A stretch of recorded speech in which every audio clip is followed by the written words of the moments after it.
Bumisita naman sa White House si Israeli Prime Minister Benjamin Netanyahu upang makipagpulong kay United States President Donald Trump kaugnay ng nagpapatuloy na hidwaan ng Israel at Hamas.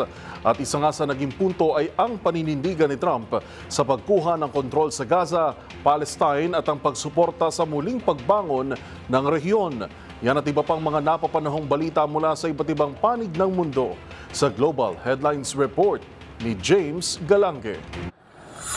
Sa pakikipagpulong ni United States President Donald Trump kay Israeli Prime Minister Benjamin Netanyahu, iginit ito na hindi titigil ang Estados Unidos sa pagpapadala ng mga sundalo upang suportahan ang muling pagtatayo ng Gaza. Binanggit din niya ang kanyang pananaw na magkaroon ng pangmatagalang pagmamayari ang US sa muling pag-unlad ng nasabing teritoryo. Magbibigyan niya ang Amerika ng mga pabahay at trabaho para sa mga mamamayang naapektuhan ng gyera. Samantala, balita naman mula sa Sweden, umakyat na sa 11 ang bilang ng mga nasawi sa nangyaring mass shooting sa isang adult school sa Örebro, Sweden. Ayon sa mga otoridad, kasama rin sa mga nasawi ang suspect habang hindi pa tukoy ang bilang ng mga sugatan mula sa nangyaring insidente. Sa ngayon, iniimbestigan pa ang naging motibo sa likod ng krimen, pero sa inisyal na investigasyon, hindi raw nakikita na isang terrorism attack ang nangyaring pag-atake.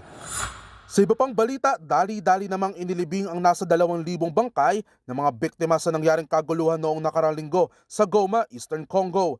Ito ay dahil sa pangambang pagkalat ng sakit sa syudad mula sa mga naagnas na bangkay na nagkalat sa mga daan ng sakupin ng M23 rebels ang naturang lugar. Sa ngayon, nagdeklara naman ng ceasefire o tigil putukan ang rebeldeng grupo dahil na rin sa patuloy na pagtaas ng bilang ng mga idinadala sa ospital na umakyat na sa mahigit 3,000 pasyente. At yan naman nakalap nating balita mula sa iba't ibang panig ng mundo. Para sa MBC TV Network News, ito si James Galange ng DZRH TV, una sa Pilipinas, una sa Pilipino.